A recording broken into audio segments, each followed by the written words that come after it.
मेरी आवाज सुनाई दे रही है?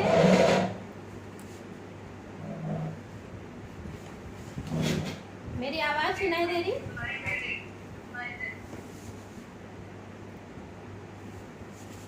आइए हम संदेश में जाएं। प्रभु में मेरी प्यारी बहनों, आप सबों को मेरी ओर से प्यार और सलाम मिले। आइए प्रार्थना करें। यहोवा परमेश्वर, हम बहनें तेरे चरणों के पास आते हैं। प्रभु जी, सुंदर जीवन के लिए तुझे धन्यवाद देते हैं। तूने हमें संभाला है, सुरक्षित रखा है। धन्यवाद देते हैं, तू दयालु प्रेमी परमेश्वर है, हम पर अनुग्रह करता है। हर एक बातों के लिए धन्यवाद देते हैं।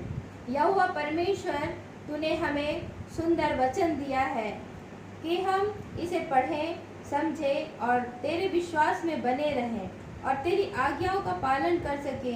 सुंदर मार्गदर्शन के लिए तुझे धन्यवाद देते हैं प्रभु जी। यह वचन हम सबों के लिए फलवंतकारी हो प्रभु जी। इसे हम अपने में आत्मसात करें और दूसरों को भी बताने वाले हो सके। सारी आदर महिमा जलाल तुझे देते हुए तेरे प्यारे बेटे प्रभु यीशु मसीह के नाम से मांगती हूँ, आमीन। हाँ मेरी प्रिय बहनों, हम सभी मिलकर एक मन से यहोवा परमेश्वर को धन्यवाद देते हैं।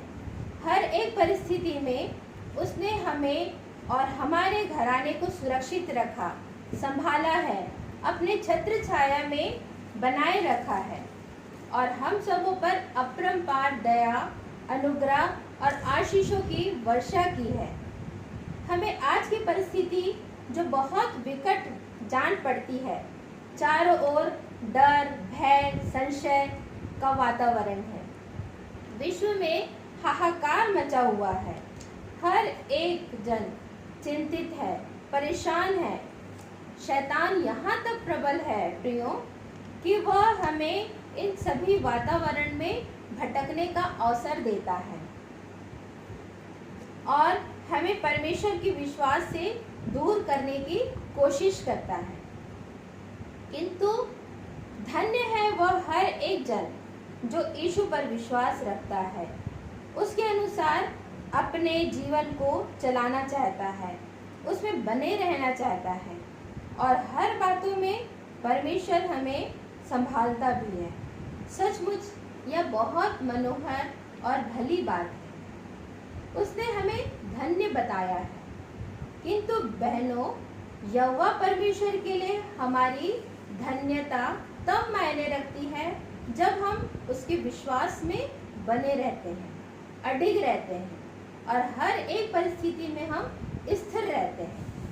फिर तो वह हमें और भी ज़्यादा अपने करीबी में रखता है, और भी ज़्यादा हमें अनुग्रह में बनाए रखता है। हम हमेशा उसे प्रसन्न रखना है और विश्वास के द्वारा उसे हमें हमेशा प्रसन्न रखना है। इब्रानी 11 उसके 6वें पद में, और विश्वास बिना उसे प्रसन्न करना अनहोना है, क्योंकि परमेश्वर के पास आने वाले को विश्वास करना चाहिए कि वह है और अपने खोजने वाले को प्रतिफल देता है। बिना विश्वास के हम उसे कैसे प्रसन्न कर सकते हैं? और बहनों, विश्वास करने के बाद हमें कर्म भी करना है। कर्म करने की हमें आवश्यकता है। याकूब 2 उसके 26 पद में, अतः जैसे देह आत्मा बिना मरी हुई है, वैसे ही विश्वास भी कर्म बिना मरा हुआ है। अर्थात हमें सिर्फ परमेश्वर पर विश्वास ही नहीं करना, वरन हर एक कार्य जो वह चाहता है कि हम उसके लिए करें, हमें करना है। ऐसा विश्वास जो अच्छे काम पैदा न करे एक लाश की तरह है। यह बेजान और निष्क्रिय है। क्या हमारा विश्वास क्रियाशील है? यह हमें अपने में परखना है। बहनों, विश्वास और कर्म सारे कार्य प्रभु यीशु के द्वारा परमेश्वर से मेल रखने संगति रखने के द्वारा ही संभव है। रोमियो 5 उसका पहला पद यह हमें बताता है, अतः जब हम विश्वास से धर्मी ठहरे तो अपने प्रभु यीशु मसीह के द्वारा परमेश्वर से मेल रखें। यहाँ मेल का अर्थ यीशु पर विश्वास रखने वालों और परमेश्वर के बीच मेल मिलाप है। रोमियो 5:1 से 21 पद में पौलुस ने यह दिखाया कि सभी पापी हैं और मुक्ति की राह यीशु पर विश्वास करने से है। वे सभी एक नए दायरे में प्रवेश कर चुके हैं और परमेश्वर से दोस्ती हो गई है। उनके पास अब आशा है, दुखों में खुश रहने की योग्यता उनमें है, धीरज आशा को बढ़ाते हैं, उनके पास पूरी सुरक्षा है, उनके पास परमेश्वर में आनंद है। हाँ बहनों, हमने भी प्रभु यीशु के द्वारा परमेश्वर के साथ मेल मिलाप रखा है और यीशु पर विश्वास रखा है। मरकुस 11 उसके 22वें पद में यीशु ने कहा, परमेश्वर पर विश्वास रखो बिना संदेह किए। विश्वास करने में हमें संदेह नहीं करना है, हमें इन बातों में मगन और आनंदित रहना है। चाहे नाना प्रकार की परेशानी सताव आए, परीक्षाएं आए, यह तो कुछ दिनों का है, क्षण मात्र है। मानव शरीर है हमारा, मानव जीवन है, यह नश्वर है। देखिए पहला पत्रस 1 उसका 6वां और 7वां पद, इस कारण तुम मगन होते हो, यद्यपि अवश्य है कि अभी कुछ दिन नाना प्रकार की परीक्षाओं के कारण दुख में हो, और यह इसलिए है कि तुम्हारा परखा हुआ विश्वास जो आग में ताए हुए नाशवान सोने से भी अधिक बहुमूल्य है, यीशु मसीह के प्रकट होने पर प्रशंसा और महिमा और आदर का कारण ठहरे। हाँ बहनों, हमें जीना है एक जीवित आशा के लिए जो एक अविनाशी, निर्मल और अजर मिरास के लिए जो स्वर्ग में हमारे लिए रखी गई है। पहला पत्रस 1 उसका 3 और 4 में यह बात बताया गया है। तो प्रियो, हम अपने विश्वास को बनाए रखें और यहाँ तक कि प्राण देने तक विश्वासी रहें, तभी उन परिस्थितियों का सामना हम डट कर और विजय पूर्वक कर सकेंगे। यह हम कैसे कर सकते हैं? चलिए देखते हैं उस शख्स को जिसके विश्वास पर यीशु स्वयं आश्चर्य किए। मत्ती 8:5 से 13 पद में हम उस सूबेदार को देखते हैं जिसके अटूट विश्वास पर यीशु आश्चर्य किए, और उसके विश्वास पर वे बोले कि मैंने इस्राएल में भी ऐसा विश्वास नहीं पाया है। क्या हमें भी देखकर यीशु ने कहा या आश्चर्य किया है कि मैंने इस्राएल में ऐसा विश्वास नहीं पाया है? क्यों उस सूबेदार पर यीशु आश्चर्य किए?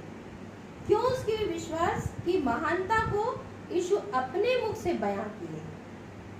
प्रियो, जब हम मत्ती 8:5 से 13 पदों को देखते हैं तो सूबेदार के द्वारा किए गए विश्वास की प्रक्रिया को देखते हैं और कुछ बातों को पाते हैं।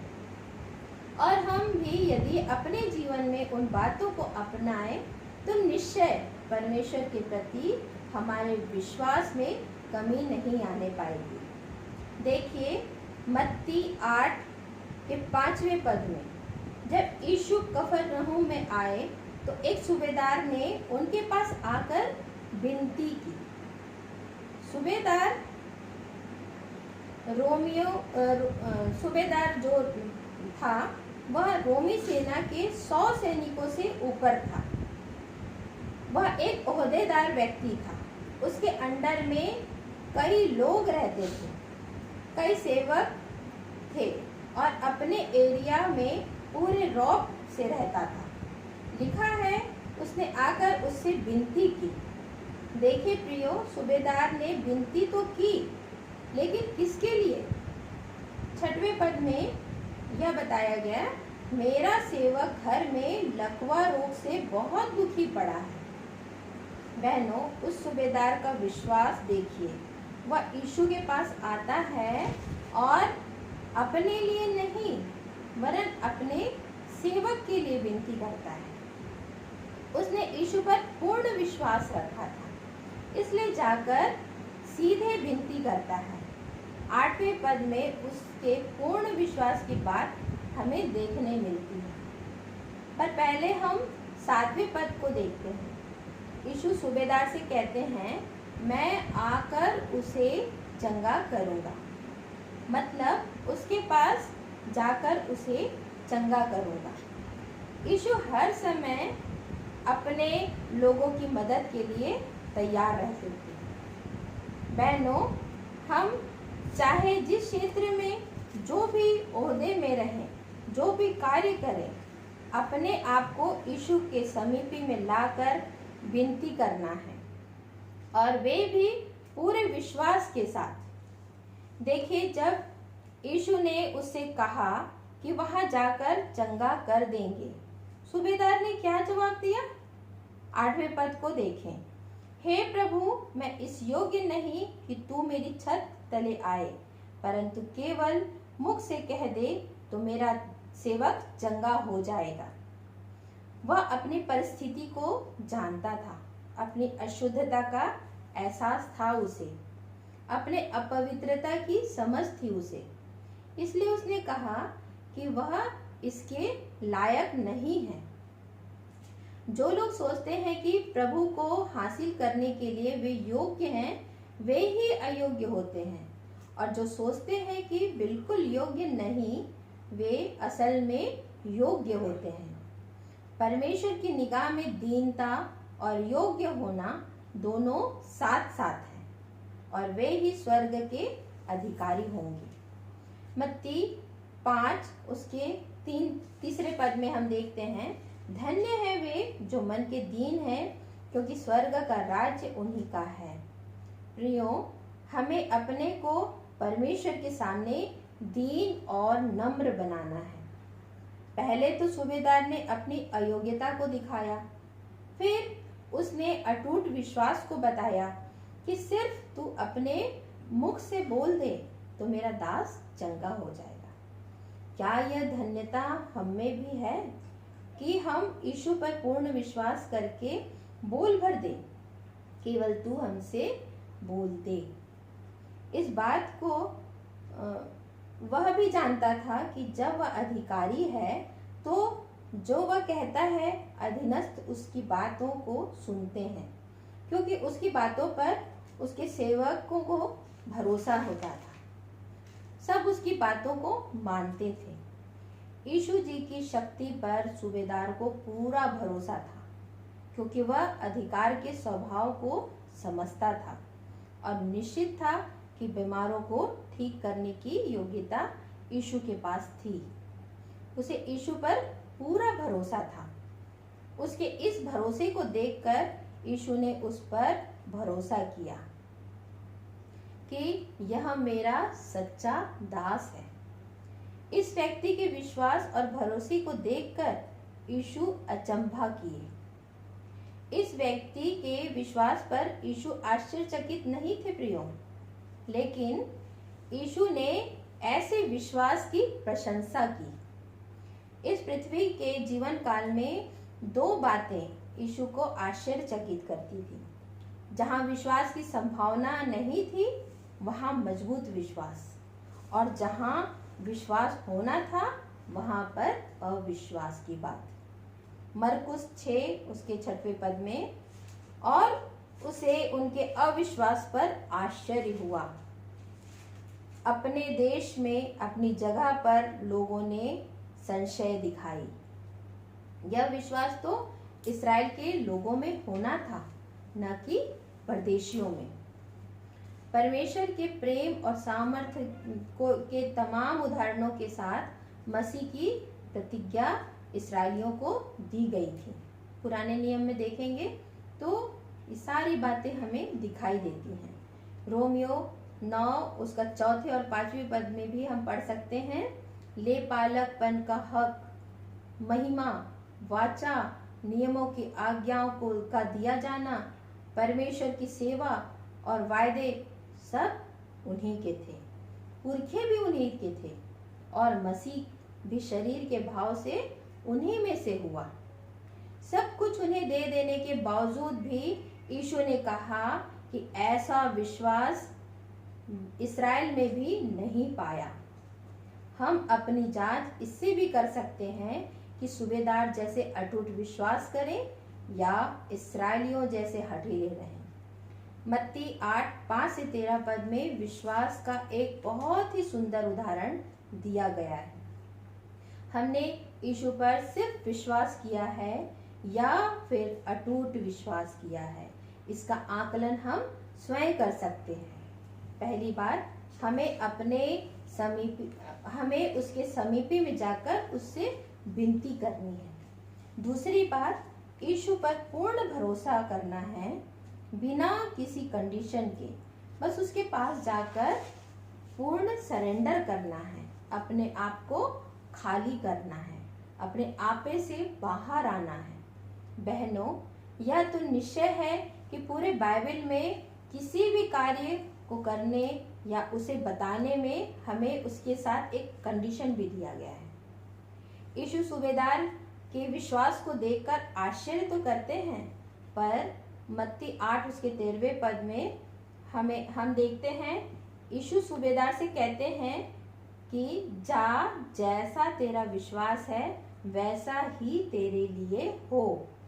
यहाँ ध्यान देने योग्य बात यह है कि हमारा भी जैसा विश्वास परमेश्वर पिता पर होगा वैसा ही उसका प्रतिफल हमें मिलेगा। इसलिए हमें अपने विश्वास को दृढ़ और मजबूत करना है। जबकि ऐसी विकट परिस्थिति हमारे पास आई है तो उसमें पूरे दृढ़ता के साथ अडिग होकर उस विश्वास को थामे रहना है।